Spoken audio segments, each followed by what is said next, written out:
Welcome everybody to the second in our session of the timer webinar series on phrasing, communicating with RDs, athletes, and each other.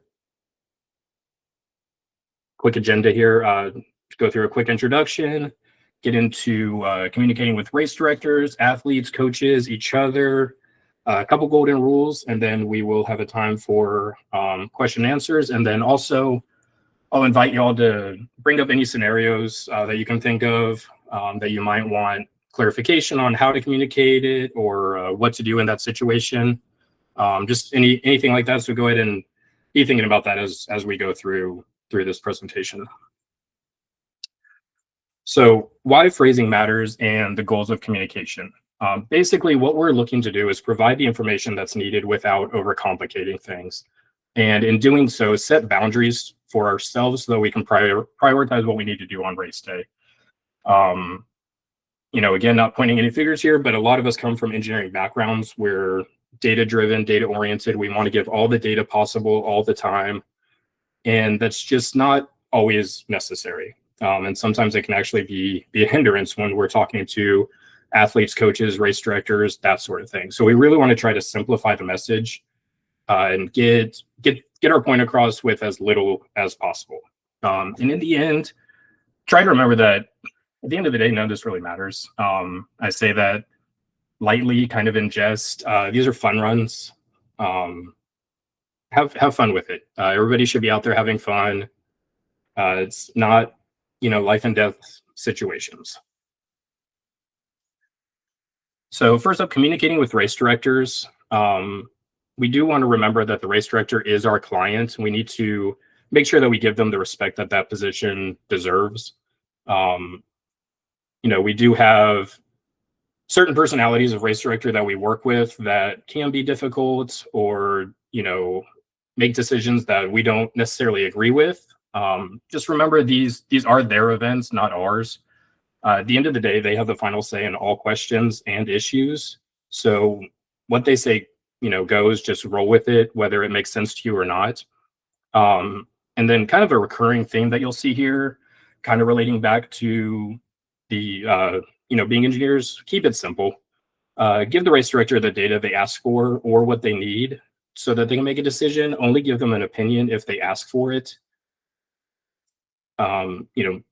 Before the race, when we get there, most races, we know what we're doing. If it's a new race or changed venue or changed course, ask the questions early.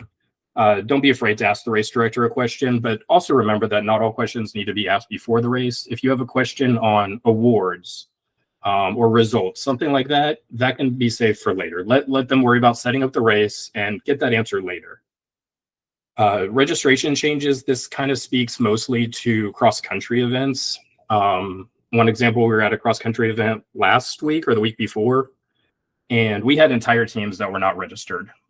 So they came up to us with 40, 50, 60 runners to add. It's annoying, but it is what it is. The thing you're going to want to do there is prioritize and set expectations for that coach. Let them know, hey, we're about to start an event here, about to start, a race. Come back after that, and we can get this done for you. Leave me your list. We'll get it all put together.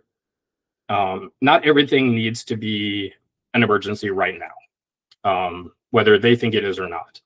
So, set your priorities, communicate with the coach, and let them know when it will be when it'll get taken care of. Talk to us after the race if there were big registration issues or issues with course changes, setup changes, anything like that. And that's something we can talk to the race director about to try to make things more seamless next year. During the race, you're basically going to have two situations arise. One's going to be your simple division swaps from a 10K to a 5K, half to a 10K, that sort of thing. Go ahead and take care of those. That doesn't need to go to the race director. If it's a simple change that's not going to affect anything, especially awards, go ahead and take care of it. Beyond that, if something kind of out of the ordinary happens, especially at like a triathlon, somebody's dropping down and they're going to win an award, or there's a question about a DQ, those always go to the race director, and the race director always has the final say on that. It is their race.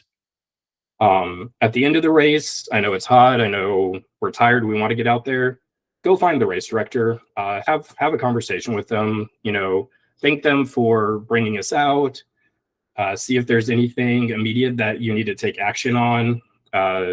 Let them know that results and awards are posted, and that you'll be monitoring the email.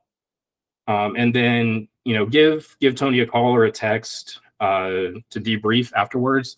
If the race director had any comments, complaints, anything like that, let us know. That way we can address them or make notes going into next year for things that we need to change. With athletes and coaches, the main thing here, and I've talked to a few of you about it in the past, set boundaries and prioritize your work. Physical and emotional boundaries need to be set and respected. Don't let the athletes make a situation uncomfortable. It's okay to ask somebody to wait or tell them that they're going to need to come back.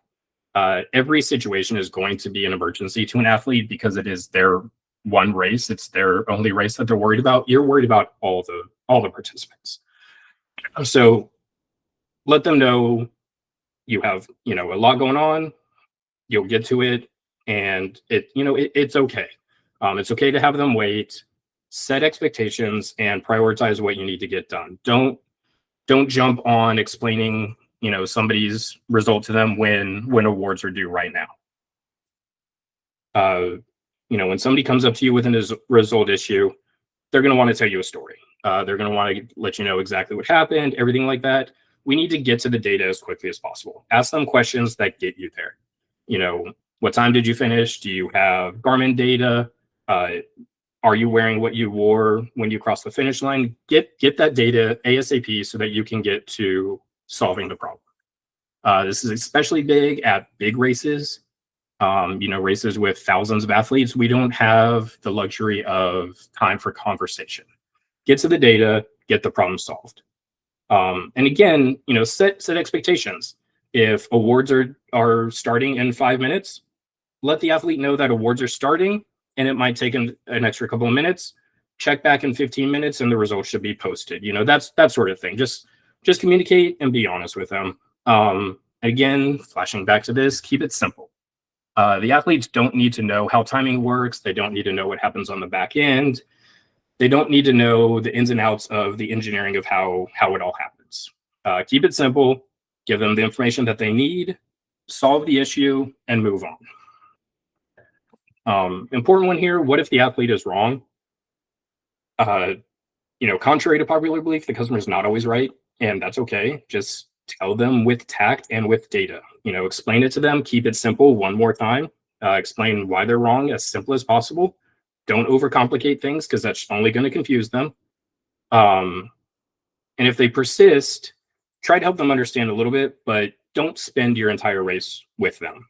Have them send in an email. Quick example, race a couple weeks ago, 4,000, 4,500 people. I had one athlete that came up to me 5 or 6 times, and she just couldn't understand the difference between overall awards being by gun time and age group awards being by chip time. And I explained it to her 3 times on site. She actually had her coach on the phone at one point, and I explained it to her as well, and they just weren't getting it. So that's exactly what I did. I had her send in an email. It took another 5 emails back and forth for her to get it, but I explained it to a point on site and then moved on because I needed to worry about the other 4,499 athletes that were there. High stress situations. Hopefully this is something that doesn't come up a lot, but it does come up, unfortunately. Again, keep it simple, right? If somebody's getting heated, over explaining the data and over explaining the information isn't going to get through to them. They're not in a headspace to listen to that. Very important, don't engage in escalations. Just walk away, come get, Tony or I if we're on site, get the race director, let them deal with it. Don't get in a screaming match back and forth, that sort of thing. Because again, at the end of the day, none of this really matters. It's all fun runs. No one should feel threatened, disrespected, or in danger at any of these events. This did come up about a month ago now, where two athletes were kind of getting into it with each other over a rule violation, and that's at the end of the day, not even a timing concern. Over explaining how it works from our side isn't going to help that situation. Separate yourself from it. Let the race director handle situations like that. Communicating with each other on race day, a lot of this is going to focus kind of on two things. One, communicating with your assistants, and then communicating when there's a problem. On race day, focus on getting the job done. Any debrief between you and us, you and another lead that you're with, you and your assistants, that can all happen later or when there's a slowdown in the race. Focus on getting the job done when it needs to get done. Remember that we're all here to help. Don't worry that something went wrong at your race. You might have caused it. You might have caused it. You don't really know. At the end of the day, we just want to get to the solution and get the race fixed. We can worry about the rest of it later. When you have a problem and put it in the group chat, if somebody else in there has the answer, jump in. You've all been timing with us for a while now, and we're perfectly comfortable with you jumping in if you know the answer. Big one down here that kind of came up recently. Know your team, know your assistants, the leads. Plan your day accordingly. If you don't know who's going to be helping you at an event, or you don't really know their level of what they know, ask. That way you go into your day knowing what your day is going to be, what you can have them do, what you can have them do, and what your expectations are. Tony, you had a question or point? Real quick, I just wanted to add in here, Brian and I are working on documenting the capabilities of the team members. So we'll have that available for you to see, because we do have a lot of new people kind of coming and going. So I just wanted to throw that in there real quick, because that might be hard to know your team if you've never met them. Yeah, no, that's a good point there, and we'll share that. But even with that, ask. It's okay. So on race day, when you do encounter a problem and you can't get it solved, and you reach out to Tony or I, whoever's kind of in that position that day, depending on where we all are, kind of make the assumption that we're always at a race, because even if we aren't, you are. So the goal should be to get to the solution as quickly as possible, get it solved, and get on with the race. When you do reach out to us, report the data. Tell us exactly what happened, what you did, what's going on. We don't need the entire story. We don't need the ins and outs at that point. Let's get the facts. Let's get to where we can make a solution and get it fixed. Once you do give us the data, stop. Listen to what we're saying and do exactly what we're saying. Just follow along. If it's questions, go ahead and answer. If it's steps on RM, follow it exactly. Again, we're just trying to solve the problem in the moment. I know you all want to know why. I want to know why. We all want to know why. That's for later. When there's a problem at a race, we need to get it solved, and we need to get it solved now. We can debrief later. We'll go into all the details, answer every question. But in the moment, report the data, listen, follow the directions, and worry about the why later. Back to assistants here, we kind of covered all of this. Go into the day with a plan. Know what you want your assistants to do on race day. Maybe even talk to them ahead of time. Like Tony said, we're going to have the list of what everybody's capabilities are, but ask them, hey, are you comfortable setting up this equipment? Do you know how to do video reviews? That sort of thing. Be ready to direct and instruct what you want them to do.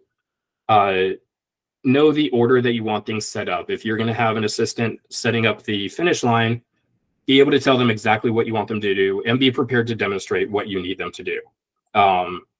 Important point here, know when to teach and when to not. This kind of goes back to saving the why for later.